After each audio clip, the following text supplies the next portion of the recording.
بھارتی وزیر اعظم نریندر مودی نے ایک بار پھر پاکستان کے خلاف ہرزہ سرائی کرتے ہوئے کہا ہے کہ پاکستان نے اپنی تاریخ سے کچھ نہیں سیکھا اور دہشت گردوں کی حمایت جاری رکھی ہوئی ہے۔ مقبوضہ کشمیر میں کارگل جنگ کی یاد میں منعقدہ تقریب سے خطاب کرتے ہوئے مودی نے کہا کہ پاکستان نے جب بھی کوئی مہم جوئی کی اسے ناکامی کا سامنا کرنا پڑا، اس نے اپنی تاریخ سے کچھ نہیں سیکھا۔ کارگل میموریل ڈے پر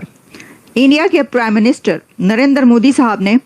پاکستان کے لیے ایک بڑی ہی سخت دھمکی بھیجی ہے۔ لیکن آج جب میں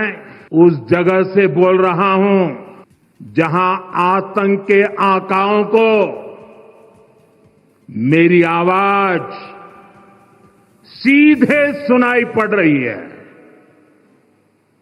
میں آتنکواد کے ان سرپرستوں کو کہنا چاہتا ہوں کہ ان کے ناپاک منصوبے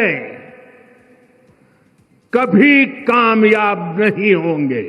پاکستان کا بھارتی وزیر اعظم نریندر مودی کے پاکستان مخالف بیان پر شدید رد عمل۔ دفتر خارجہ کے مطابق پاکستان نے بھارتی وزیر اعظم کا لداخ میں دیا گیا اشتعال انگیز بیان مسترد کر دیا ہے۔ جنگجوئی اور مہم جوئی پر مبنی رویہ پاکستان اور بھارت کے درمیان تصفیہ طلب امور کے حل کے لیے نقصان دہ ہے۔ بالخصوص پاکستان اور بھارت کے درمیان تنازع کشمیر کے حل کے لیے ایسا رویہ بہتر نہیں۔ عبداللہ امیر گل صاحب، یہ ہم دیکھتے ہیں کہ امریکہ کی جانب سے پابندی ہے، پاکستان نہ روس کے ساتھ کوئی تجارت کر سکتا ہے، نہ تیل لے سکتا ہے وہاں سے، نہ ایران سے گیس لے سکتا ہے، نہ وہاں سے آئل لے سکتا ہے، اور ہم دوسری طرف دیکھ رہے ہیں کہ بھارت ان ممالک کے ساتھ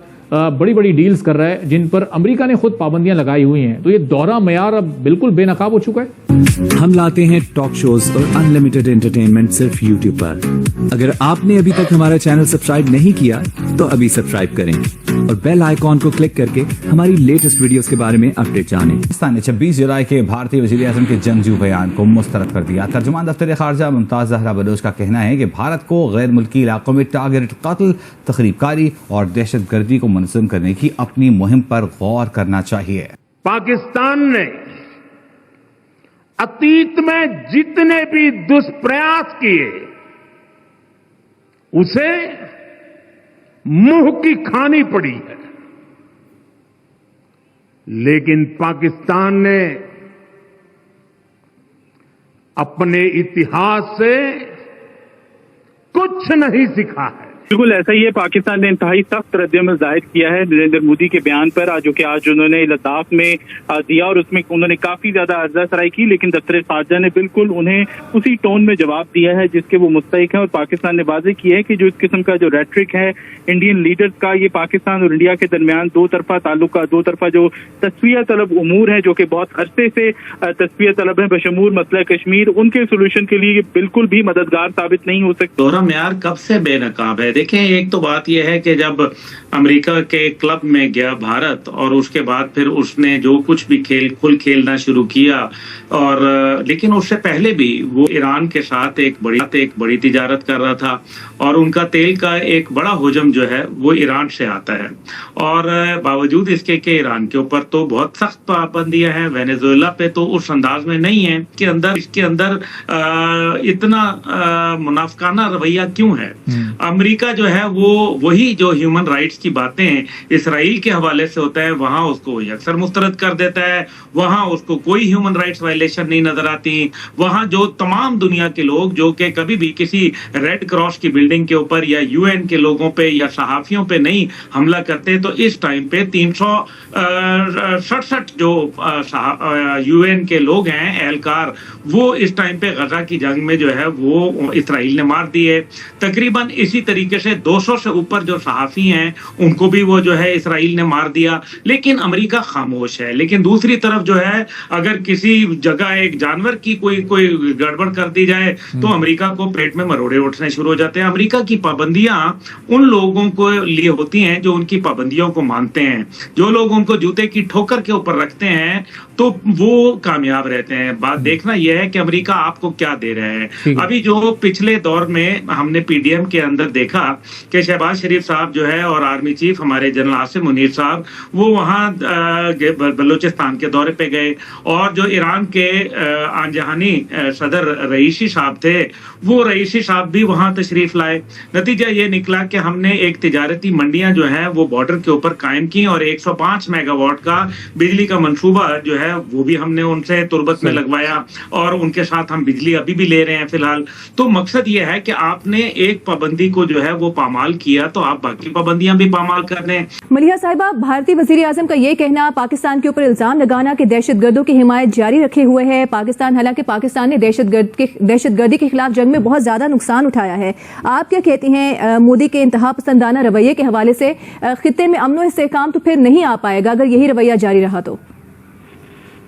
میرا خیال ہے ہمیں حیران نہیں ہونا چاہیے کہ وزیر اعظم مودی نے جس قسم کی باتیں کی ہیں وہ تو کب سے یہی الزام لگاتے آ رہے ہیں، اور لگتا یہ ہے کہ ان کے پاس کوئی نئی چیز کہنے کو ہے نہیں، پرانی چیزوں کو اور ایک تھکی ہوئی، آپ کہہ سکتے ہیں تھکی ہوئے نیریٹو کو وہ بار بار اس کو ریپیٹ کر رہے ہیں۔ لیکن جو چیز اس سے انڈیکیٹ ہوتی ہے، جس چیز سے ان کی بات سامنے آتی ہے وہ یہ ہے کہ پاکستان اور بھارت کے درمیان کوئی ڈائلاگ کا یا ٹاکس کا پاسبلٹی نہیں ہے، کوئی اس طرح کی صورتحال میں بات چیت ہونا ناممکن ہے۔ تو ان کا جو رویہ ہے، آپ نے دیکھا تھا کہ ان کے الیکشن کے دوران بھی جس قسم کی انہوں نے باتیں کی انہوں نے اور بی جے پی لیڈرز نے، تو یہ سب چیزیں اسی کی انڈیکیشن ہے کہ بھارت کو کوئی دلچسپی نہیں ہے کہ وہ پاکستان سے کوئی بات چیت شروع کریں، اور میں یہ سمجھتی ہوں کہ پاکستان کو بھی کوئی دلچسپی نہیں ہے کہ اس طرح سے جس قسم کی باتیں وہ کر رہے ہیں تو ہم بھارت کے ساتھ کوئی تعلقات بحال کریں۔ یہ لگتا ہے کہ یہ رول آؤٹ ہو رہا ہے۔ ملیحہ صاحبہ، جس طرح سے الیکشن کیمپین میں تو ہم نے دیکھا اس طرح کا رویہ اور جارحانہ پالیسی پاکستان کے حوالے سے مودی کے ہمیں نظر آئی، وہ حکومت میں آ گئے ہیں، اس کے بعد بھی اسی پالیسی کا تسلسل، یہ کیوں ضروری ہے مودی کے لیے؟ میرا خیال ہے مودی حکومت نے یہ ایک طرح سے آپ کہہ سکتے ہیں کنکلوڈ کر دیا ہے کہ پاکستان سے بات چیت نہیں کرنی، اور بات چیت نہیں کرنے سے پاکستان کو زیادہ نقصان ہوگا، بھارت کو نہیں ہوگا۔ یہ ان کی غلط فہمی ہے۔ میرا خیال ہے نقصان دونوں ممالک کو ہوتا ہے، لیکن اگر بھارت دلچسپی نہیں دکھاتا ہمارے ساتھ کوئی بات چیت کرنے میں تو ہمیں بھی کوئی ضرورت نہیں ان کے ساتھ۔ آخر کتنے سالوں سے ڈائلاگ نہیں ہوا دونوں ممالک کے درمیان، کوئی ٹاکس نہیں ہوئی ہیں، تو جس کو میں کہتی ہوں انگریزی میں نو وار نو پیس، نہ جنگ ہے نہ امن ہے، یہی صورتحال میرا خیال ہے